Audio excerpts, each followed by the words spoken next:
Enfin, on est vraiment content que vous soyez aussi nombreux, intervenants et citoyens, hein, parce que c'est une particularité, c'est une couleur de la démarche Décidez-Rosemont ensemble, de réunir citoyens et intervenants, de prendre un temps avec le quartier pour faire un temps d'arrêt, un petit bilan ou un petit temps mi-parcours de la démarche Décidez-Rosemont ensemble 2. Juste pour vous situer, c'est quoi Décidez-Rosemont ensemble? On va le détailler davantage, mais juste quand même se mettre en contexte un peu, c'est depuis 2006, le quartier s'est doté d'une démarche singulière, originale, qui est une démarche qu'on appelle Décidez-Rosemont ensemble, qui regroupe citoyens intervenants dans choisir collectivement des priorités de quartier en développement social et ensuite, ensemble, intervenants et citoyens, travailler concrètement à essayer d'améliorer la qualité de vie des citoyens sur ces priorités-là.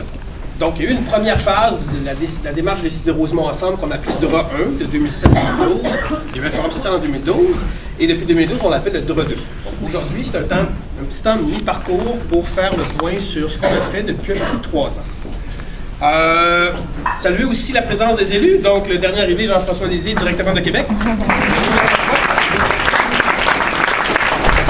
Marc-André Badouri, Erika Duchesne sont là aussi. Il y a aussi des élus absents, mais qui sont représentés par leur personnel politique. Il y a Alexandre Boulris, entre autres, qui est là. T'en connais aussi.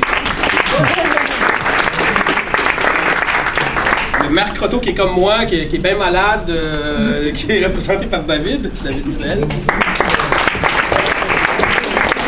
Et Marjolaine Boutin-Sweet, Catherine Roy-Goyen.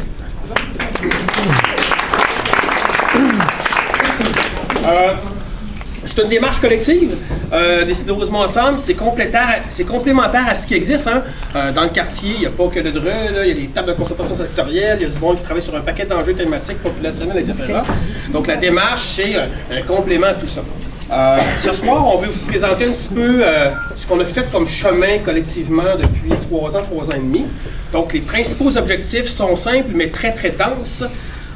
C'est vous informer et vous mettre à niveau sur le chemin parcouru depuis mai 2012. Le deuxième, c'est on veut présenter et échanger avec vous sur certaines préoccupations, certains enjeux qui nous mijotent dans l'esprit depuis 1 an. On a fait des travaux sur certaines thématiques, on veut les présenter et les partager avec vous. Ce qui fait qu'on a une soirée très dense. On a fait un choix de quantité. On verra si à la fin, c'est au détriment de la qualité. Mais la quantité est assez au rendez-vous, donc il y a beaucoup de matière brute qu'on va vous lancer. Donc ça va être assez intense jusqu'à 8h30.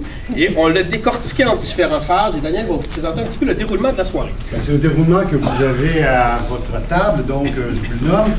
Dans un premier temps, une courte présentation de ce que c'est la démarche Décidez-Rosemont ensemble.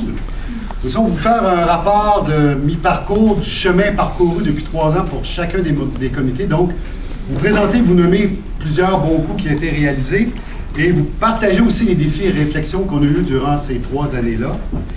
On va vous faire aussi un portrait de la participation au sein de la démarche des comités.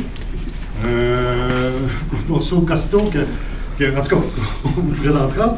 Après notre réflexion sur la lutte à la pauvreté et à l'exclusion sociale, c'est depuis une année au complet qu'on a fait plein de réflexions, de rencontres et de discussions pour être plus ajustés, mettons, pour la lutte à la pauvreté et l'exclusion sociale. Et on veut terminer pour la suite, pour les 18 prochains mois, la poursuite de ce qui sera le, ou peut-être, prochain forum social.